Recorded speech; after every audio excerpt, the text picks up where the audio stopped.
બનાસકાંઠા જિલ્લાના ભારત પાકિસ્તાન સરહદ નજીકના વિસ્તારોમાં સુરક્ષા વ્યવસ્થા વધુ મજબૂત બનાવાઈ છે।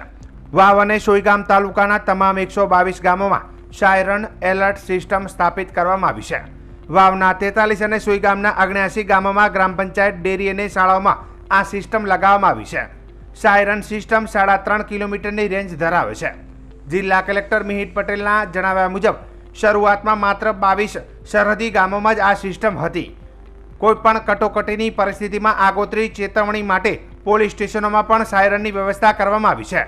તમામ તાલુકા હેડક્વાર્ટર પર 8 કિલોમીટરની રેન્જવાળા સાયરન લગાવવાનું કામ ચાલી રહ્યું છે।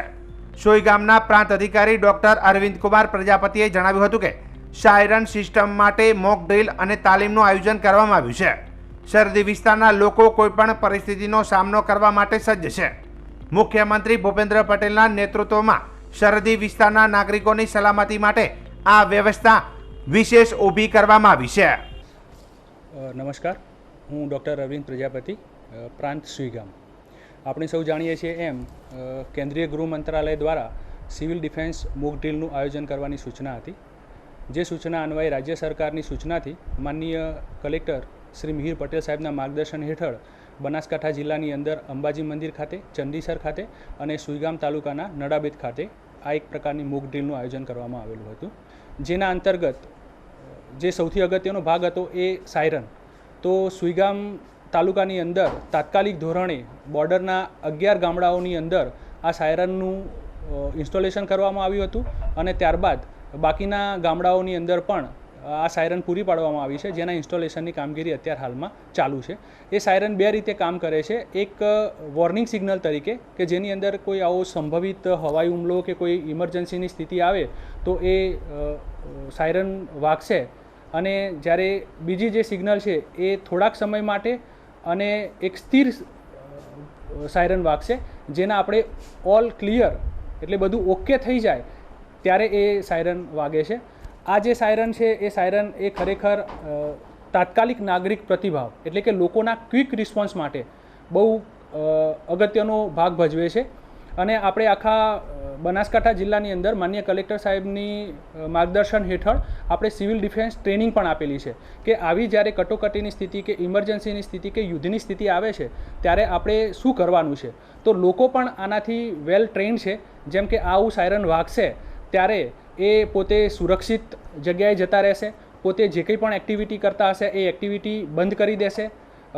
જે વોલેન્ટિયર્સ હશે એ બાળકો, વૃદ્ધો, દિવ્યાંગોને પણ સુરક્ષિત જગ્યાએ લઈ જશે, ખોટી અફવાઓથી દૂર રહેશે, વહીવટીતંત્ર દ્વારા જે સૂચનાઓ આપવામાં આવતી હશે એનું ચુસ્તપણે પાલન કરશે।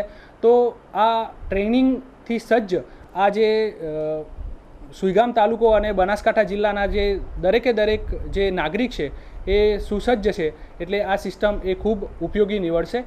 છેવાડાનો આ જે તાલુકો છે, બોર્ડરનો જે તાલુકો છે, એ તાલુકાના દરેક ગામડાના એક છેવાડાના નાગરિકની ચિંતા કરવા માટે આપણા સંવેદનશીલ મુખ્યમંત્રી માનનીય ભૂપેન્દ્રભાઈ પટેલ સાહેબનો હું આ વહીવટીતંત્ર વતી અને આ બોર્ડર જે તાલુકો છે એ તાલુકાના દરેક ગામડાના પ્રત્યેક નાગરિક વતીથી હું હૃદયથી આભાર માનું છું અને સાથે સાથે આશા વ્યક્ત કરું છું કે આ જે નવી ટેકનોલોજી છે કે જે સાયરન જે દરેક ગામની અંદર ઇન્સ્ટોલ કરી છે એ જ્યારે પણ આવી કોઈ કટોકટીની સ્થિતિ આવશે, ઇમરજન્સીની સ્થિતિ આવશે કે કોઈ પણ પ્રકારની યુદ્ધની સ્થિતિ આવશે ત્યારે એક સચોટ માહિતી થી લોકોને વાકેફ કરવા માટે, એક ચેતવણી આપવા માટે અને જે આપણે નાગરિકોને સુરક્ષિત કરવા માટે જે રાજ્ય સરકાર જે સતત ચિંતા કરે છે એમાં 100% આપણે સફળ થઈશું।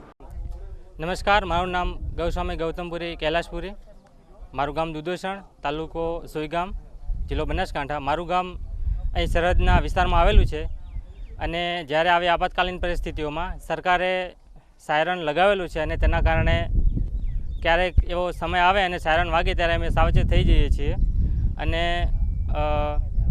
ગામમાં લાઇટો બીજી બંધ કરી નાખીએ છીએ અને એના કારણે ગામમાં એક સુરક્ષાનો માહોલ ઊભો થાય છે અને તેના માટે હું મુખ્યમંત્રી સાહેબ શ્રી ભૂપેન્દ્રભાઈ પટેલ અને જિલ્લા વહીવટીતંત્ર તથા કલેક્ટર સાહેબ મિહિરભાઈ પટેલનો ખૂબ ખૂબ આભારી છું।